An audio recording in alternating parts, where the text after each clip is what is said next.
mis queridos hermanos. Es un placer estar con ustedes nuevamente este domingo. Vamos a abrir nuestras Biblias en Lucas capítulo 10, versículos 21 al 22. Voy a leerlos y vamos a orar. Lucas 10, 21-22 dice: En aquella misma hora, él se regocijó en el Espíritu y dijo: Yo te alabo, oh Padre, Señor del cielo y de la tierra, porque escondiste estas cosas de los sabios y entendidos, y las has revelado a los niños. Sí, Padre, porque así te agradó. Todas las cosas me fueron entregadas por mi Padre, y nadie conoce quién es el Hijo sino el Padre, ni quién es el Padre sino el Hijo, y aquel a quien el Hijo lo quiera revelar. Vamos a orar. Señor, te damos las gracias, mi Dios, por esta palabra y por este tiempo, por habernos traído hasta este lugar. Y ahora, Señor, pedimos que nos permitas entrar en aquel gozo que te pertenece a ti en tu sola potestad y en aquella comunión perfecta y santa de la Trinidad, para que podamos, Señor, experimentar y sentir un poquito del cielo y ver mediante estas palabras, aunque sea un poquito de tu gloria, Señor, y así salir recargados con amor y con el poder del Espíritu Santo, Señor, llenos de tu Espíritu para comenzar esta semana. Gracias, Señor, nuevamente, y oramos por todo esto en el nombre de Cristo Jesús. Amén. La semana pasada comenzamos este estudio y hablamos de la plenitud emocional.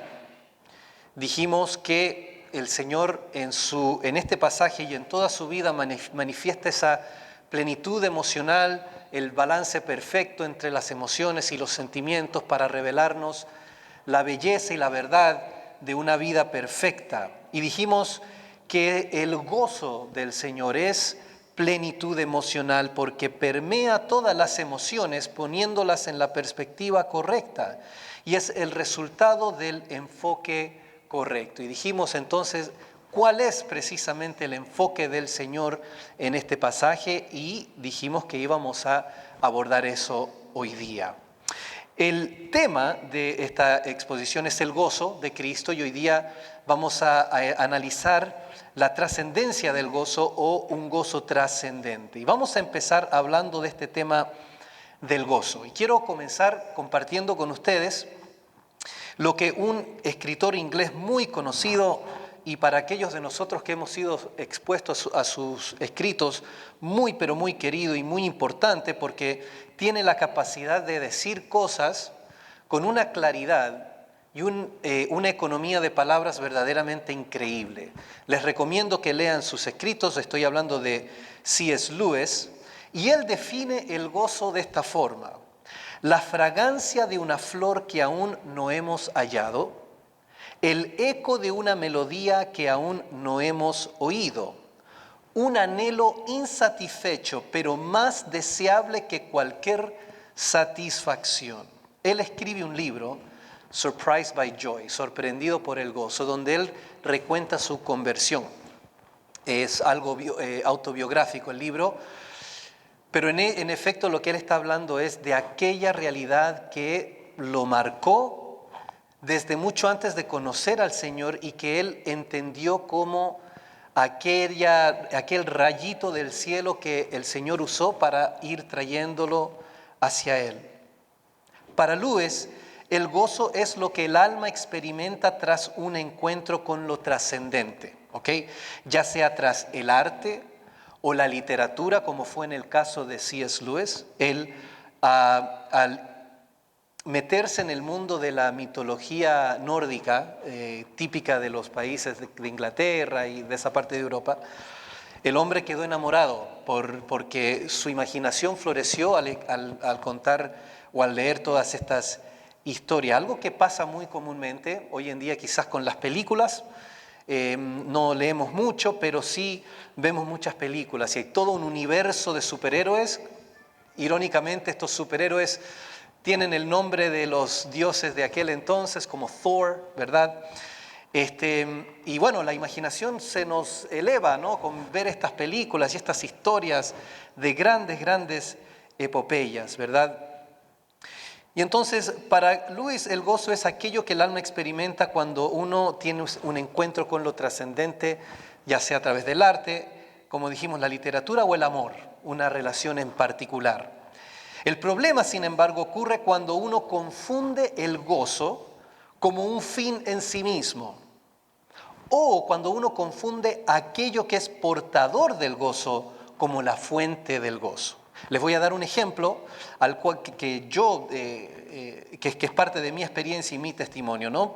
Por ejemplo, todos sabemos lo que es ser cautivado por alguna canción o alguna obra musical de especial belleza, que al escucharla nos mueve en lo más profundo de nuestro ser, elevando la imaginación y llevándonos por una serie de emociones que hacen de la experiencia algo inolvidable.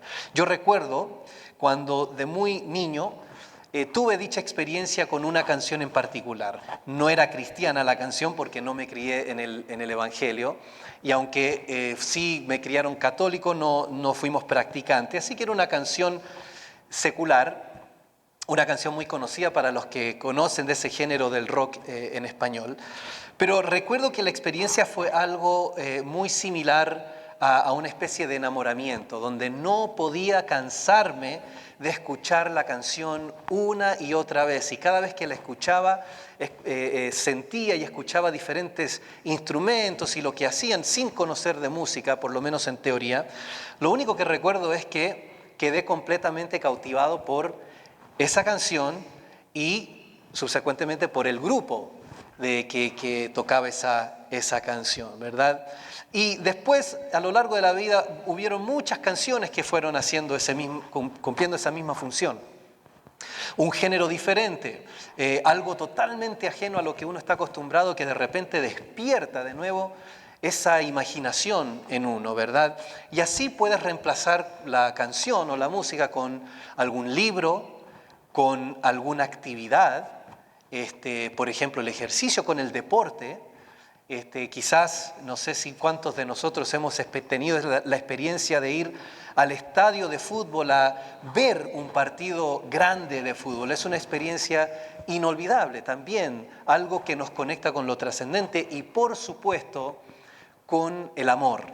El primer amor, la primera vez que uno se enamora o se enfatúa con una persona, con una mujer, es algo que uno nunca lo olvida, precisamente porque nos está conectando con algo mayor, aunque en el momento no lo conocemos. El problema entonces es cuando tomamos eso y vamos detrás de la experiencia.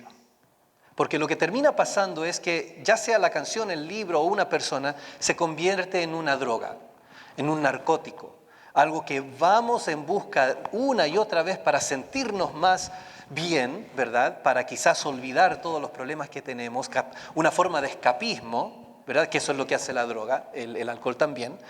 Y podemos transformar en muchas cosas así, ¿verdad? O si pensamos que el gozo que uno siente viene de esa cosa en sí. ¿Vamos detrás de la cosa o vamos detrás del sentimiento? Y ahí entonces hacemos de ese objeto, ya sea la música, el libro o la persona, un ídolo. Y el problema es que nunca, pero nunca nos van a satisfacer. Nunca vamos a lograr experimentar ese primer impacto de lo trascendente y de la hermosura como tal en nuestra vida. Y la razón es porque, como C.S. Lewis llega a entender, es que aquella trascendencia a la cual apuntaban todas las experiencias de gozo es nada más y nada menos que la persona de Dios y aquel anhelo insatisfecho. Porque es interesante, cuando uno tiene estas experiencias, el minuto que uno cobra conciencia de esa experiencia, la experiencia desaparece. Es algo muy interesante. Mientras estás allí experimentándola, uno siente, pero del minuto que uno da un paso hacia atrás y se autoconscientemente mira toda la escena, la experiencia se va, se esfuma. Y entonces, en ese sentido es un anhelo insatisfecho. Y lo que C.S. Lewis entonces descubre es que eso es en realidad la promesa de un eventual encuentro cara a cara con nuestro Creador y Padre. Entonces, es como que todas esas experiencias eran pequeños ejemplos, anzuelos de Dios para elevar la vista de este hombre hacia Él. Y entonces cuando Él llega a los pies de Cristo, Él pasa por pasa por 3 ciclos, donde al principio Él está en ese estado de incredulidad, pero de enamoramiento con la literatura. Después Él pasa a ser ateo, una vez que entra a la universidad, pero entonces mediante el testimonio de varios cristianos en su vida se da cuenta de que no, que aquello que él sentía al principio era mucho más real de lo que después llegó a entender como un mito. Y entonces él va a llegar a decir que el cristianismo es el verdadero mito. ¿Por qué? Porque tiene esa función tipológica donde habla de cosas trascendentes que perduran por toda la historia como los mitos, pero es verdad. No es un mito, no es algo creado por el hombre, sino es algo que Dios realmente hizo en la historia mediante la encarnación del Señor de la segunda persona, ¿verdad? Así que va a decir C.S. Lewis, si hallamos en nosotros un deseo que nada en la tierra puede satisfacer, la explicación más probable es que fuimos hechos para otro mundo. Eso es una lógica infalible que nos debe despertar. Si te sientes insatisfecho con tu trabajo, con tu vida, con todas las cosas que pasan, quizás lo que Dios te está diciendo es que no fuiste hecho para este mundo. Con todo y lo hermoso que hay aquí, todos sabemos que la belleza en esta tierra no dura, que no toma mucho tiempo antes de que puedo hablar como padre, el gozo de haber recibido a mi hijo muy rápidamente es reemplazado por una preocupación constante por los peligros de este mundo. Y de esa misma forma, entonces, está el gozo trascendente, pero no es duradero. Y la razón es porque el Señor lo diseña de esa forma para llamarnos a anhelarlo a Él y estar en su presencia. De forma bien reveladora, entonces, Lewis va a hacer una distinción entre 3 conceptos. Habla del placer, la felicidad y el gozo. El placer es aquella satisfacción corporal, psicológica, es biológica, son experiencias creadas, son breves y son internas. La felicidad es el bienestar emocional y se basa en las circunstancias favorables. Una vez que esas circunstancias cambian, la felicidad se va. Y es variable, ¿verdad? A veces, no siempre nos sentimos con la misma felicidad por el mismo hecho que en otros días. Y es temporal, no dura. Y entonces va a decir el gozo, alineándolos con lo que hablamos la semana pasada, es aquel deseo espiritual de lo eterno, ese anhelo por algo mayor. Procede de Dios y es percibido a través de la belleza o el amor. Es fugaz porque no lo podemos retener, pero es muy profundo y marca nuestra vida. Y el gozo, la particularidad que tiene es que nos dirige hacia Dios. Nos deja con esa hambre de buscar qué es lo que hay más allá de estas 4 paredes. Así que, teniendo eso como para ya ir preparando la mente, quiero ahora ver 2 términos que se usan en el Nuevo Testamento y en nuestro pasaje, ¿okay?, que se traducen como gozo o regocijo. El primer término es cara. Y es un término usado con mucha frecuencia y habla de un gozo interno, un gozo del alma, más un estado anímico que un sentimiento, es algo que perdura, es algo muy profundo. Y voy a mostrarles algunos pasajes donde se usa este versículo, esta palabra. Juan 15:11 dice, estas cosas os he hablado para que mi gozo esté en vosotros y vuestro gozo sea cumplido. Cara. Gozo interno, gozo trascendente, que dura, ¿verdad? Hechos 13:52. Y los discípulos eran llenos de gozo y del Espíritu Santo. Muy importante esa conexión porque la vemos también en nuestro texto, entre ese gozo espiritual y el Espíritu santo. Filipenses 4:4, lo conocemos todos, regocijaos siempre en el Señor. Otra vez digo, regocijaos. Y la clave ahí es siempre en el Señor, porque lo que nos está pidiendo es algo que a primera vista es imposible, pero cuando entendemos lo que es el gozo, podemos darnos cuenta que sí, no importan las circunstancias y no importan las emociones, el gozo siempre está allí, en el Señor. Hebreos 12:2, por el gozo puesto delante de él, Cristo soportó la cruz, despreciando la vergüenza. ¿Qué es lo que motivó al Señor a cruzar esa gran prueba de la crucifixión? El gozo puesto delante de él. ¿Cuál era ese gozo? La comunión con el Padre. ¿Recuerdan cuando el Señor en su oración dice, devuélveme la gloria que tuve antes de que el mundo fuera? Eso es lo que el Señor tenía en mente cuando estaba en la cruz. Y Romanos 14:17 nos dice, porque el reino de Dios no es comida ni bebida, sino justicia, paz y gozo en el Espíritu Santo. De nuevo, y es importante ver cómo Pablo pone la justicia y la paz, conceptos teológicos muy claros de la justificación, del hecho de que el cristiano ya no tiene condenación, ya han sido todos sus pecados perdonados, y el gozo a la par. Es como decir, el gozo es el resultado de la justificación y de la paz que el Señor nos promete y que tenemos en Él. Ese es un término, gozo interno, muy profundo, perduradero, que dura para siempre, ¿verdad? El otro término es agaliao, y este es el gozo exultante y expresivo, más un sentimiento inevitablemente desbordante, que necesita ser publicado. En otras palabras, es algo que tú no puedes evitar proyectar. Y esa es la palabra que tenemos aquí en el versículo 21 de nuestro pasaje, donde dice, en aquella misma hora Jesús se regocijó en el Espíritu. En otras palabras, es una alegría, un gozo que no podía él contener, y entonces dice lo que dice. Mateo 5:12 dice, regocijaos y alegraos porque grande es vuestra recompensa en los cielos. Y recordamos que el contexto de eso es la persecución.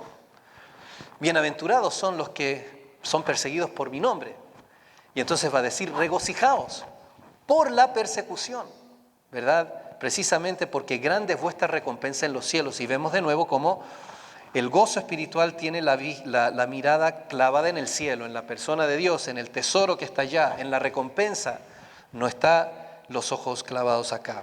Lucas 1:47, esta es la oración de María, y mi espíritu se regocijó en Dios mi Salvador. Algo muy hermoso, porque viene tras el anuncio de que va a tener un hijo. Entonces aquí vemos, más allá del aspecto teológico, ese regocijo especial, particular, que es un don que Dios da solo a las madres, que los hombres conocemos a la distancia, pero que solo una madre nos puede decir ese gozo tan exuberante que nace en su corazón al sentir y al saber que tiene vida en su vientre. Primera de Pedro 1:8 dice, a quien amáis sin haberle visto, y os regocijáis con gozo inefable y glorioso. Esa es la prueba, según Pedro, de que le pertenecemos, porque aunque no vemos a Cristo, nos regocijamos como si estuviera aquí. Y es porque entendemos, como vamos a ver, que Él de hecho está aquí y en nosotros. Y por último, Apocalipsis 19:7 dice, gocémonos y alegrémonos, démosle gloria porque han llegado las bodas del Cordero. Otra imagen hermosa del tipo de gozo espiritual que estamos hablando. Es un gozo celebratorio, es un gozo que no es suficiente guardárselo. Tiene que ser expresado y tiene que ser celebrado, y invita a los demás a celebrar como una gran celebración, ¿verdad? Como las grandes bodas del Cordero. Y estos dos conceptos, entonces, abarcan la naturaleza del gozo trascendente, el gozo espiritual que caracteriza la experiencia del cristianismo. y del cristiano. Es el gozo mismo del Señor Jesucristo que vemos en este pasaje. Hay una dimensión interna y transformadora, ¿verdad?, que es muy personal, que va de la mano y es inseparable de la dimensión externa y misionera. Y eso es importante. Recordamos que el contexto de este pasaje es la misión de los 70, ¿verdad? Y entonces cuando Jesús publica esta alabanza y este gozo, su fin es, como vamos a ver en el versículo 22, misionero, es alcanzar a otras almas. Este tipo de gozo es la energía que sostiene en medio del sufrimiento e irrumpe las penumbras de un mundo caído para anunciarse como la única, real e irresistible alternativa al pecado y las artimañas del enemigo. Es nuestro sello, hermanos. Es aquello que cuando un incrédulo nos ve y conversa con nosotros, debe identificar como algo raro. ¿Recuerdan? Pedro va a decir que estemos preparados para dar testimonio de la esperanza que hay en nosotros. Bueno, esa esperanza no es algo callado, es algo silencioso que uno siente, porque de otra forma el mundo no lo vería, no podríamos dar testimonio de esto. Es algo que se debe publicar. ¿Y cómo se publica? Precisamente con ese gozo trascendente que el Señor nos permite experimentar. Así que, entrando ya de lleno a nuestro texto, el gozo del Señor en este pasaje tiene una sola y gran causa, que es la revelación de Dios. Esta es la gran verdad que motiva la alabanza del corazón de Cristo. Y cada palabra de esta declaración de parte de Jesús revela maravillas acerca de Dios. En el versículo 21 vemos que el Señor se dirige a Dios. Te alabo, oh Padre. Mientras que en el versículo 22 se dirige a sus discípulos. Recordamos de nuevo el contexto, los 70 vienen de regreso y se regocijan en el hecho de que tienen poder sobre los demonios. El Señor le dice, no se regocijen por eso, sino regocíjense de que sus nombres están escritos en los cielos. Y entonces, en vista de esa realidad de la salvación de estas personas, Jesús va a la médula de cómo es posible que cualquier persona sea salva, y es la revelación de Dios. Y entonces comienza diciendo, te alabo, oh Padre. El versículo 21 es la adoración. Es la expresión más pura del gozo bíblico. Cuando experimentamos y sentimos ese gozo, ¿cómo lo podemos identificar? Cuando adoramos en espíritu y en verdad, nos va a decir el Señor en Juan, ¿verdad? Cuando nos reunimos y elevamos canciones al Señor y hace un clic en nuestra mente, la letra junto con la música y el testimonio del Señor en tu vida para darte cuenta de que Dios es real, de que Él te ama, de que Él ha obrado en tu vida y que tienes mucho de qué agradecerle, independientemente de los problemas que estemos pasando, ¿verdad? La adoración. Te alabo, oh Padre. Es importante notar cómo Jesús se dirige a Dios. Primero dice, Padre. Y este es el término preferido del Señor. Refleja intimidad única y es el legado quizás más importante que nos deja el Señor en su ejemplo de cómo trata con Dios. Siempre al orar a Dios, oraba de esa forma, llamándole Padre. Tanto así que la palabra que él usaba, Padre, Abba, queda plasmada en el Nuevo Testamento de forma transliteraria. En otras palabras, se preserva la palabra en el original, Abba. En vez de traducirla, la preservan. Y lo que está diciendo el escritor, ¿no?, con ese gesto es, quieren mantener lo más cercano posible a esa declaración, a ese sentir, a ese tono que pronunció nuestro bendito Salvador. Es algo muy hermoso porque fácilmente se puede traducir y se traduce, pero también se retiene en ciertos pasajes críticos, uno de los cuales vamos a leer más adelante, para recordarnos que esta es la forma en la cual Cristo se dirigía a Dios. Va a decir, Señor del cielo y la tierra, un reconocimiento del aspecto más fundamental de la divinidad. Dios es el creador. Ser Dios implica absoluta y plena soberanía sobre la creación. Él es el Señor sobre todo. Y va a decir, te alabo, Padre, porque ocultaste y después porque revelaste.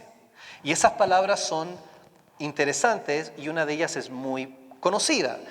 Ocultaste es apocripto y revelaste es apocalipto o apocalipsis. Es la misma palabra, ¿ya? La revelación.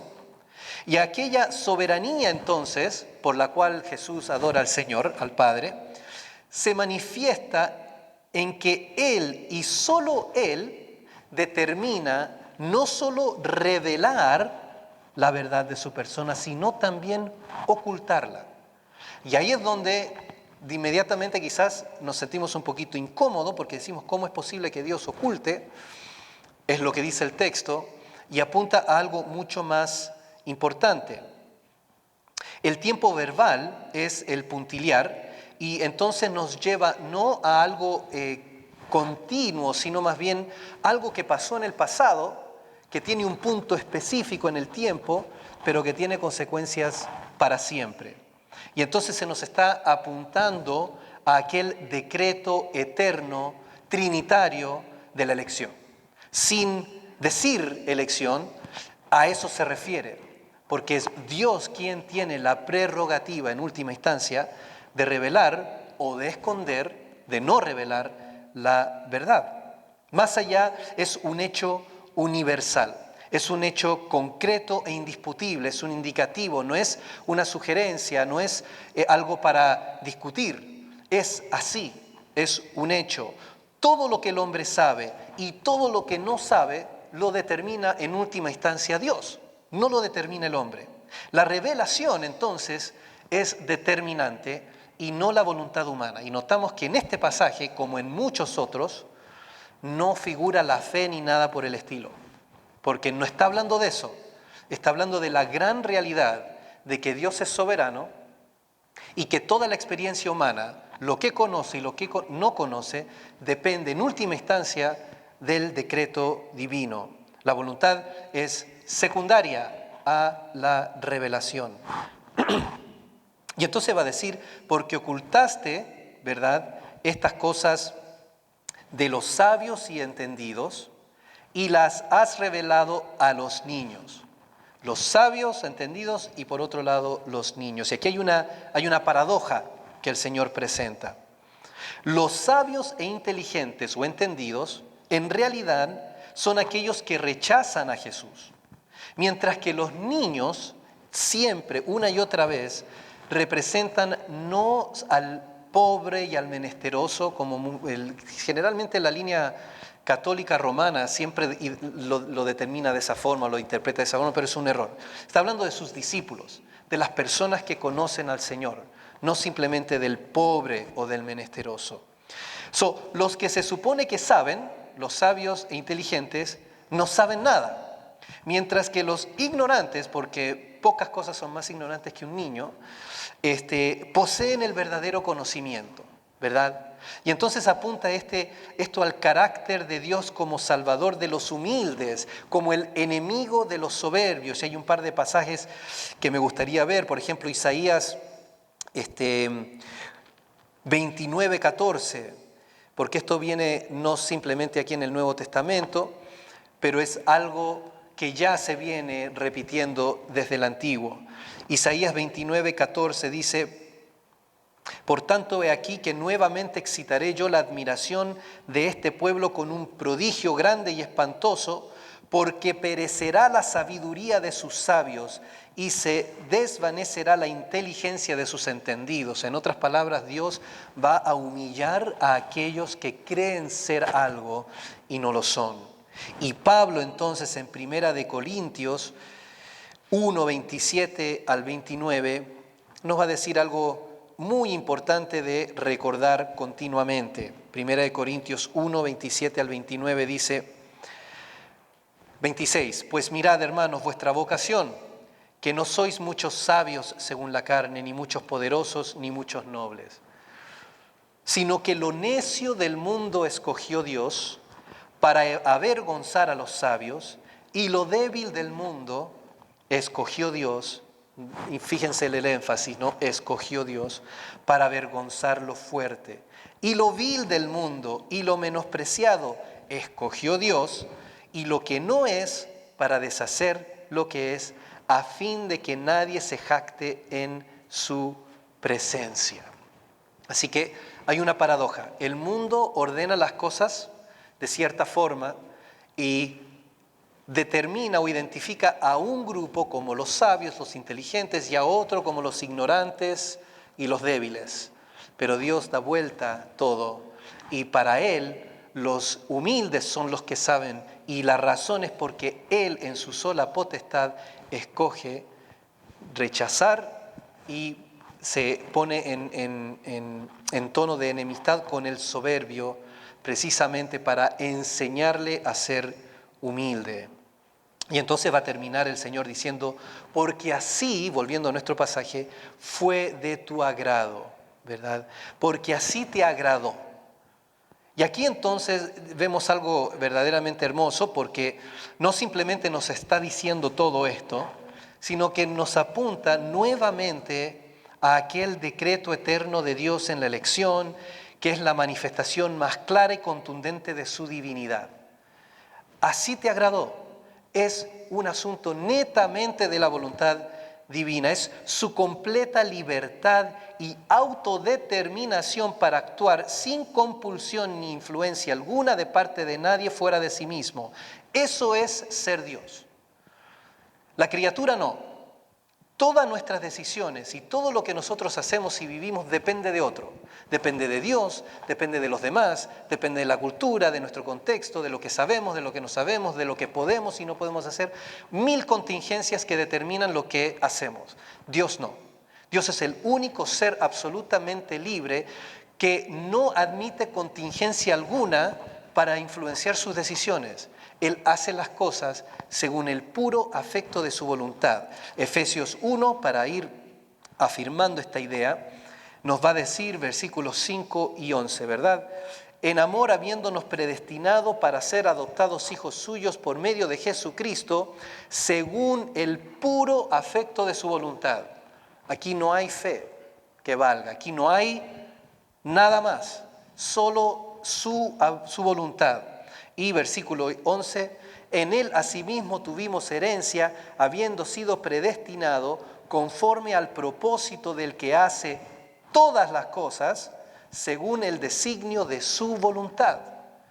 Nuevamente, lo que determina todo es la pura voluntad de Dios. Y recordamos, la semana pasada, nos fuimos a Éxodo capítulo 34, ¿verdad? Para ver el aspecto de la compasión de Dios y cómo Dios se revela como aquel que es misericordioso, tardo para la ira y grande en misericordia y etc. El capítulo 33 de dicho pasaje, y voy a poner esto para que no se me pierda la página, hay algo muy interesante que después Pablo más adelante va a tomar y va a exponer en Romanos capítulo 9, ¿verdad? En el capítulo 33 de Éxodo, y en el versículo 19 oímos estas famosas palabras. Yo haré pasar todo mi bien delante de tu rostro, le dice Jehová a Moisés. ¿Ok? Y proclamaré el nombre de Jehová delante de ti. ¿Ok? Te voy a mostrar mi gloria. Y entonces dice aquello que si te lo pierdes, no puedes ver la gloria de Dios. Y dice, y tendré misericordia del que tendré misericordia, y seré clemente con el que seré clemente. En otras palabras, yo, Dios, me reservo todo derecho de actuar en plena libertad. Y tú, si quieres ver mi gloria, tienes que aceptar esto, porque es así. No depende de si tú te gusta o no te gusta. Y entonces Pablo nos va a decir que esa es la gran revelación de Dios para con Israel, por qué unos se salvan y otros no, y lo que va a decir es, depende de Dios. Endurece a quien Él quiere endurecer y da gracia sobre el que Él quiere dar gracia. Depende de Él, no depende de nosotros, ¿verdad? Así que todo esto se contiene en este pasaje de Lucas. El Señor reconoce y adora al Padre como aquel Dios trascendente y soberano, por cuya voluntad son todas las cosas. Y Él no lucha con esto, no es un debate, es motivo de nuevo de completa alabanza y adoración, ¿verdad? La fuente suprema de la alabanza y de la adoración entonces es precisamente aceptar y reconocer la absoluta soberanía, libertad de Dios en ser Dios. No debemos perder de vista, sin embargo, que Jesús no está declarándonos estas cosas acerca de Dios. Simplemente, no es que nos está dando una cátedra de teología. Lo que Él está haciendo es entrando en comunión con Él, está orando. Entonces, Jesús ejemplifica estas cosas en su comunión con el Padre. Cristo se deleita en su Padre, en Dios, como soberano y bondadoso, completamente santo en todas sus motivaciones. Por eso es que Él puede y hace todo de acuerdo a su voluntad, porque no hay en Él corrupción alguna. Dios no se equivoca. Gracias a Dios que es así. Es la realidad de su relación con el Padre que explica todo lo demás. Y de nuevo es importante, ahora Jesús se va a dar la vuelta y va a decirnos algo increíble. Pero lo que no debemos perder de vista es que Él es el ejemplo en sí. Él está adorando. Muchas veces queremos ir y llevarle el mensaje a una persona, ¿verdad? Ir y compartir un folleto, o ir y decirle a esta persona que está equivocada porque el Jesús en quien él cree o quien ella cree no es el Jesús de la Biblia, y queremos ganar argumentos. Sin embargo, no perdamos de vista que el mayor testimonio va a ser nuestra comunión con Dios. Es muy posible, hermano y hermana, que el impacto más grande que tú tengas en tu trabajo no sea con las conversaciones que tengas, sino con el simple hecho de orar antes de comer. Y hacerlo en público, no porque quieres que te vean, sino porque estás comiendo. ¿Y cómo vas a comer sin antes darle gracias a Dios? Aquí no se trata de lo que la gente vea, se trata de tu comunión con Dios. Y cuando eso fluye de forma orgánica y natural, por amor en el Espíritu, eso deja huella. La gente se fija y es más probable que eso tenga más impacto, una oración silenciosa antes de comer, que toda una discusión o un debate acerca de la doctrina de la elección o de los dones, etcétera, etcétera. Entonces, tras la adoración, sigue la proclamación. Y si la adoración es la expresión más pura del gozo bíblico, la proclamación es la consecuencia lógica del gozo bíblico, porque no se puede contener. Esto es súper importante. Y otra idea que agarramos y entendemos de C.S. Lewis: la proclamación completa el gozo. Esto es algo extraordinario. Noten una cosa: ¿por qué es que el primer instinto tras una experiencia de gran gozo es querer contárselo a alguien? No sé si les ha pasado esto. A mí me pasó una pila de veces y me río solo cuando me pasa. Puedes estar en cualquier lugar, qué sé yo, a ver, estamos en el trabajo, tenemos una pila de papeles, estoy escribiendo algo y cometí un error, pesco el papel, lo agarro y lo tiro al basurero que está allá. Y de un solo tiro, sin pensarlo, entra en medio del basurero. Y lo primero que quiero hacer es darme vuelta para ver si alguien vio esto tan extraordinario que nunca pasa, porque siempre cae afuera, nunca cae exactamente adentro. Es la reacción típica de los videos de TikTok cuando alguien hace algo extraordinario y inmediatamente empiezas a ver quién vio esto, porque es increíble. ¿Qué quiere decir eso? Es la proclamación completa el gozo, ¿verdad? Porque es parte de la naturaleza del gozo el hacer partícipe a la mayor cantidad de gente posible. Cuando uno se regocija y está solo, falta algo. Ese gozo se completa cuando tengo a otra persona con quien compartir ese gozo. Es lo mismo cuando estás viendo un partido de fútbol y en el último minuto tu equipo preferido hace el gol. Lo primero que quieres hacer es saltar y abrazarte con la primera persona que ves ahí y celebrar juntos. Así se completa la experiencia. Cuando estamos llenos de gozo, queremos que todos se sientan así también. Por eso es tan fácil pasar horas hablando de aquello que más nos apasiona y nos llena de gozo.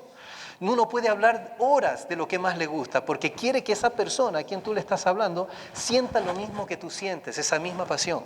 De esa forma, el gozo se completa, se realiza, se perfecciona cuando es compartido con otra persona. Y entonces el Señor, tras gozarse y de ese gozo rebalsante, ¿verdad?, ora y alaba a Dios, lo primero que hace es comunicarles a sus discípulos algo que es hermosísimo.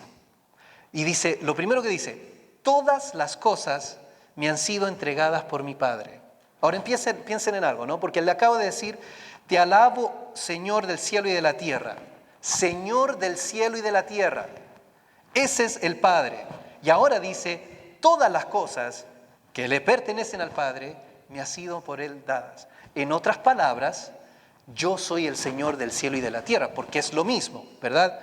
La declaración de Cristo es la verdad más profunda que se haya dado jamás al hombre y por lo tanto la fuente más profunda y directa de gozo divino. Cristo sabe algo acerca de su relación con el Padre que nadie más sabe, es lo que dice, ¿verdad? Y entonces Él va a compartir eso que Él sabe con nosotros, para que nosotros entremos con Él en su gozo, ¿verdad? Es una verdad todo abarcante. Cristo posee todo lo que posee el Padre. Específicamente, el destino eterno de todo ser humano está en las manos del Mesías. Contexto nuevamente, los 70 vienen y el Señor predice que no van a aceptar su mensaje. Si los rechazan a ustedes, me rechazan a mí y rechazan al que me envió, va a decir Cristo, ¿verdad? Los discípulos tienen el gozo inapropiado, basado en la experiencia. El Señor les va a decir, no, gócense de la salvación. Y entonces ahora va a decir, todo me pertenece, todo me ha sido dado por el Padre, incluyendo aquellas almas que sí se van a salvar. Y entonces va a decir, nadie sabe quién es el Hijo sino el Padre. Palabras muy críticas y muy detalladas. Nadie sabe quién es el Hijo, no qué es el Hijo, sino quién es el Hijo, es una persona. Y entonces aquí va a decir en breve lo que en teología se conoce como la incomprensibilidad de Dios. Dios, por ser trascendente y no parte de la creación, es incomprensible para la criatura, a menos que Él desee revelarse. La distancia entre Dios y la criatura no es cuantitativa, no es cuán lejos estamos, es cualitativa. Es una persona de completa diferente naturaleza que nosotros. Y solo Dios puede aproximar esa distancia. Si Él entra en nuestra esfera para revelarnos su persona, entonces lo vamos a conocer. De otra forma, no hay cómo. Cristo entonces es el puente a Dios y solamente a través de Él Dios se da a conocer. ¿Por qué? Porque solo el Hijo conoce quién es el Padre. ¿Se fijan? Ese conocimiento no tenemos acceso a eso. Y el único acceso al conocimiento de Dios es a través del Hijo. Y va a decir entonces, nadie sabe quién es el Hijo sino el Padre, ni quién es el Padre sino el Hijo. Y entonces Jesús aquí está revelándonos la naturaleza trina de Dios. Padre, Hijo, gozo en el Espíritu Santo, en el sentido usado por Jesús, son conceptos que fueron revelados por primera vez en la historia por Cristo. Nadie jamás había conceptualizado a Dios de esta forma, porque ese conocimiento no tenemos acceso a eso. Ahora, un paréntesis. Hay varios pasajes del Antiguo Testamento que apuntan a la realidad de una pluralidad en la divinidad. Un ejemplo de esos pasajes es Génesis 1:1, donde se nos dice que en el principio creó Dios todas las cosas, ¿verdad? La palabra Dios, Elohim, en realidad es el plural, pero todos los verbos están en singular. Y entonces, eso no es un error gramatical. ¿Cómo lo sabemos? Porque la regla se mantiene en todo el Antiguo Testamento. Es deliberado. Y lo que se nos está diciendo es que existe una pluralidad en la divinidad. Es dioses, pero actúa como un ser porque es una esencia. Eso lo va a revelar Dios, Jesús. Otro pasaje interesante es cuando, en la destrucción de Sodoma y Gomorra, hay un versículo donde recordamos que vienen 3 seres a hablar con Abraham, ¿verdad? Uno de esos seres es el ángel de Jehová. 2 de esos seres son ángeles que prosiguen hacia Sodoma y Gomorra. Entonces hay una conversación entre el ángel de Jehová y Abraham. Recordamos que Abraham intercede por Lot y hay toda esa conversación. Si hubieran 10 justos en la ciudad, ciertamente no la destruirías. Recordamos ese episodio. Entonces va a haber un versículo donde dice, y Jehová hizo llover fuego de Jehová desde el cielo. El texto así es en el hebreo. Y hay 2 Jehovás. El Jehová que está hablando con Abraham y el Jehová del cual fluyen todo este fuego que destruye la ciudad. En la mente judía esto es un misterio. Ellos nunca lograron llegar a entender qué quiere decir eso, pero está ahí, está en el texto, ¿ya? Y lo que está de nuevo diciendo es que Dios es una pluralidad. Otro pasaje muy interesante es el Shema. Oh Israel, Jehová Dios uno es. Esa palabra uno es es el mismo tipo de palabra que la palabra racimo. Implica una pluralidad. No es un uno singular, es un conjunto, uno, ¿se fijan? Pero uno que contiene más de uno. Entonces, todas estas cosas apuntaban a algo muy específico, el carácter especial y distinto del Dios de la Biblia. Y entonces Jesús ahora nos está abriendo la mente y nos está diciendo, sí, Dios es un ser, pero existen 3 personas, Padre, Hijo y el Espíritu Santo. Algo verdaderamente extraordinario, hermanos. La gente no conoce esto, no pueden tener acceso a esta gran verdad a menos que Dios en el Hijo nos revele estas cosas. Jesús va más allá de simplemente declararse Dios, porque eso es lo que está haciendo, ¿no? Todas las cosas me han sido dadas por mi Padre, se está igualando con el Padre, con Dios. Pero Él va más allá y Él nos muestra la naturaleza de Dios, naturaleza que comparte con el Padre y el Espíritu.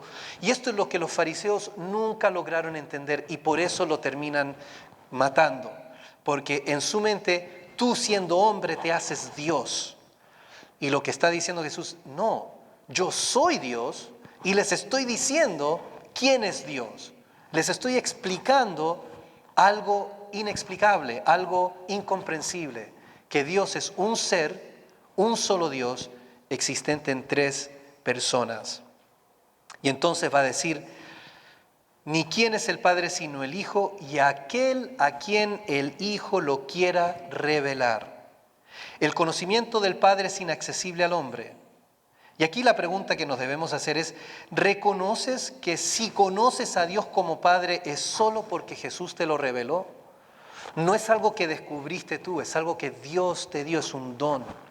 Si sientes y conoces a Dios como tu Padre es porque Cristo así lo ha permitido. Y nótese el singular, a aquel a quien, no a aquellos a quienes el Hijo los quiera revelar.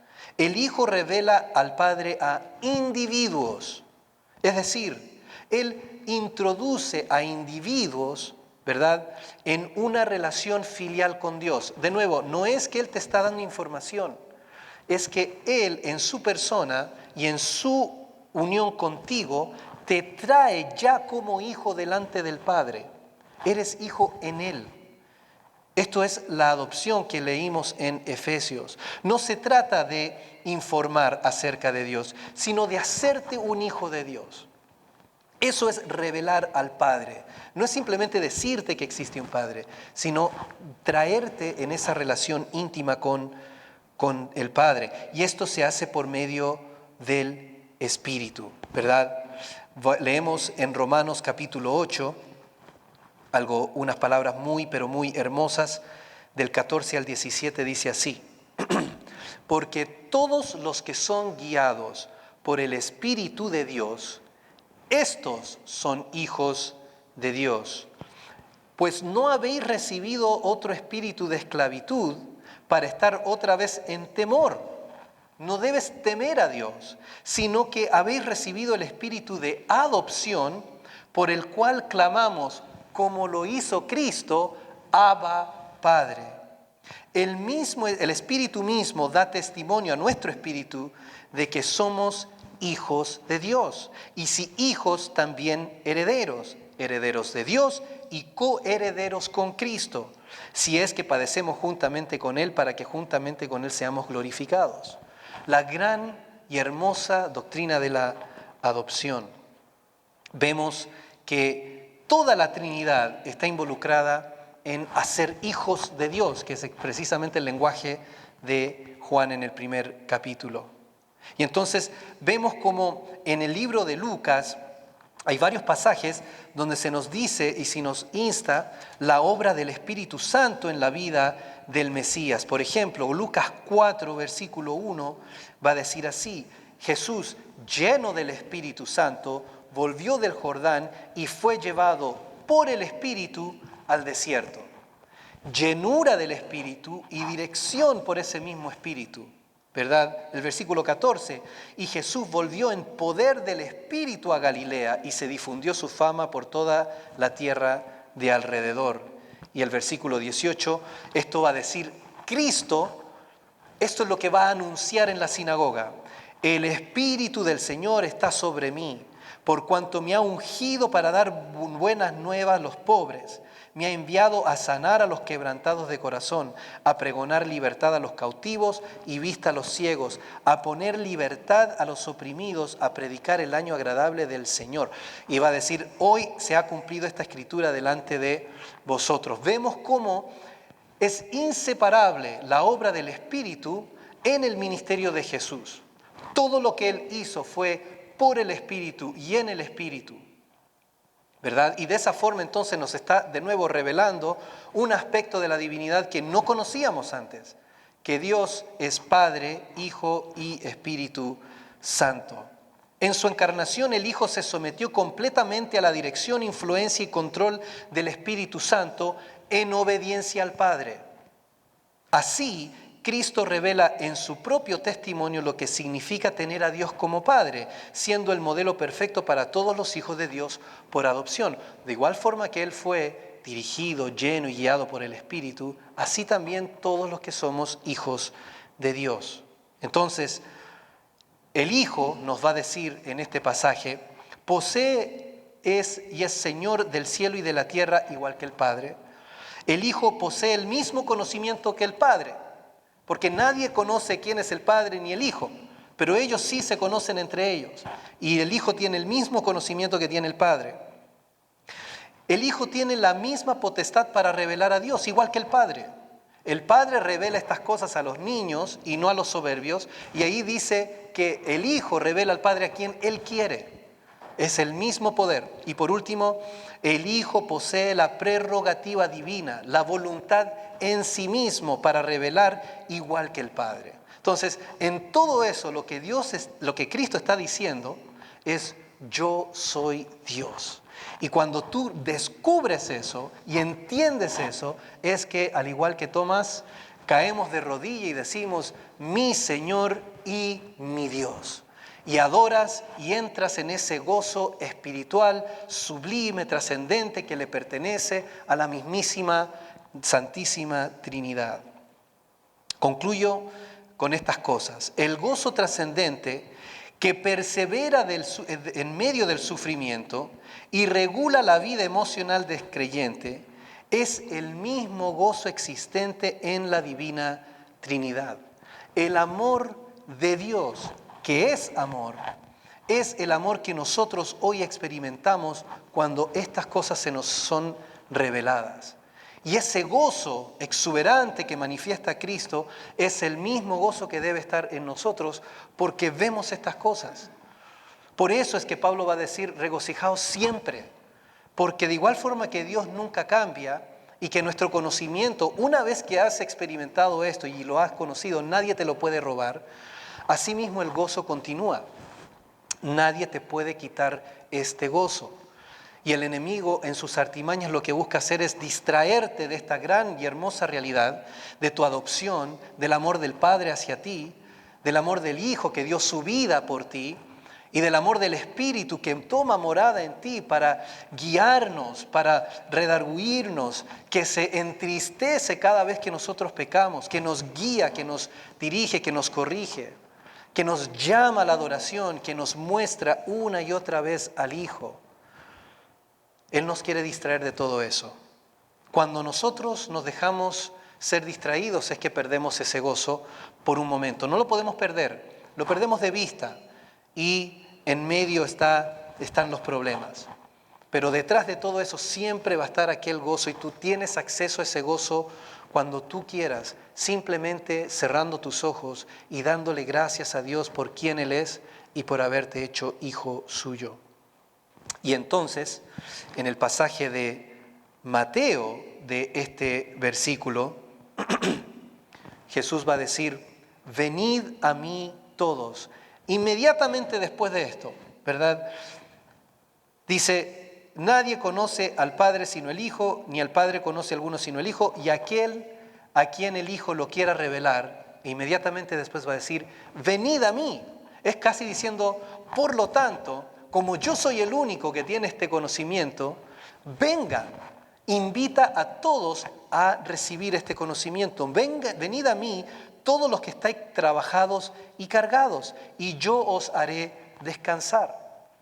Llevad mi yugo sobre vosotros y aprended de mí, que soy manso y humilde de corazón, y hallaréis descanso para vuestras almas, porque mi yugo es fácil y ligera mi carga.